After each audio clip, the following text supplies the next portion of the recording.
ठीक है ना। मौर्य उत्तर काल का मतलब हो गया कि मौर्य वंश के बाद का काल, मौर्य वंश के बाद का काल। जैसे हमने देखा कि मौर्य वंश में जब चंद्रगुप्त मौर्य होता है, बहुत ही प्रतापी राजा मौर्य वंश का, उसके बाद क्या होता है कि वो कालखंड में बिंदुसार के बाद अशोक के साथ ये परंपरा आगे बढ़ती है। और जब मौर्य वंश बुद्धिस्ट की तरफ बढ़ने लगता है, बुद्ध धर्म की जागृति होने लगती है, और जब अशोक ने अहिंसा का मार्ग प्रदर्शित किया कि अब जो है कि हम हिंसा नहीं करेंगे, अहिंसा का मार्ग पे जाएंगे। और वो अहिंसा का मार्ग कैसा था कि जब कलिंग युद्ध में अशोक का मस्तिष्क परिवर्तन होता है। कलिंग युद्ध जहाँ पे अशोक एक ऐसे परिस्थिति में चल रहे होते हैं जहाँ उनके पास काटो तो खून नहीं वाली स्थिति में थे, पूरा कलिंग बर्बाद हो चुका था, नर नारी सब खत्म हो चुके थे, और इतना हिंसा कि अशोक का मन परिवर्तन हो गया। उसके बाद बुद्धिस्ट की तरफ वो बढ़ गए। जब अशोक बुद्धिस्ट की तरफ बढ़ते हैं तो वो सबसे पहले क्या करते हैं कि अपने बेटे और बेटियों को श्रीलंका भेजते हैं कि वहां जाओ और बौद्ध धर्म का प्रचार करो। इस सब के बाद धीरे जब बुद्धिस्ट और बौद्ध धर्म बहुत ज्यादा अहिंसात्मक हो चुका था, लेकिन कुछ प्रवृत्तियों में बौद्ध धर्म में भी विकृतियां आ गई थी, जहां वो हिंदू धर्म को टारगेट किलिंग होने लगी थी, टारगेट होने लग गया था। तब बृहद्रथ के टाइम पे आने के बाद जब बुद्ध धर्म अपने अस्तित्व से डगमगाने लगा, बुद्ध का मतलब था शांति, अहिंसा, लेकिन उस सब को छोड़कर जब वो डगमगाने लगा, उस टाइम पे बृहद्रथ नाम था उसका, मौर्य वंश के आखिरी राजा का।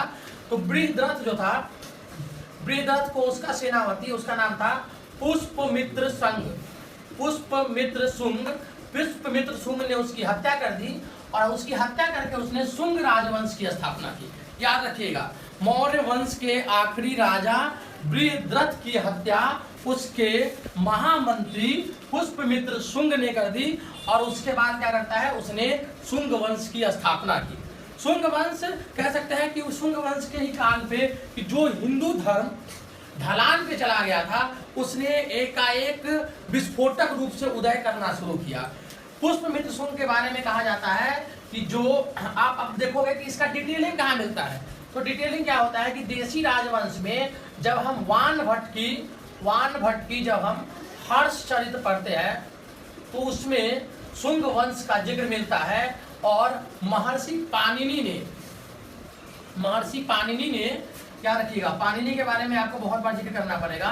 तो महर्षि पाणिनि ने अपनी पुस्तक में भी जिक्र किया है पुष्पमित्र शुंग का, और बताया है कि उसका जो गोत्र था वो भारद्वाज गोत्र था, भारद्वाज गोत्र का था पुष्पमित्र शुंग, जिसने शुंग वंश की स्थापना की थी। पुष्पमित्र शुंग के बारे में एक और खास बात पता लगती है कि उसने अपने टाइम पे 2 अश्वमेध यज्ञ किए थे। याद रखिएगा, 2 अश्वमेध यज्ञ का जो कार्य था वो पुष्पमित्र शुंग ने अपने टाइम पे करवाया था।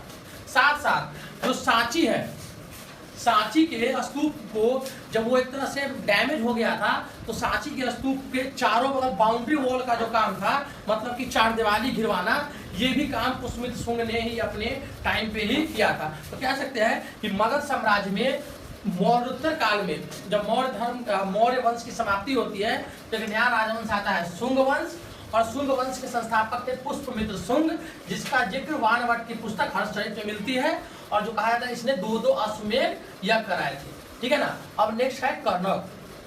Thank you.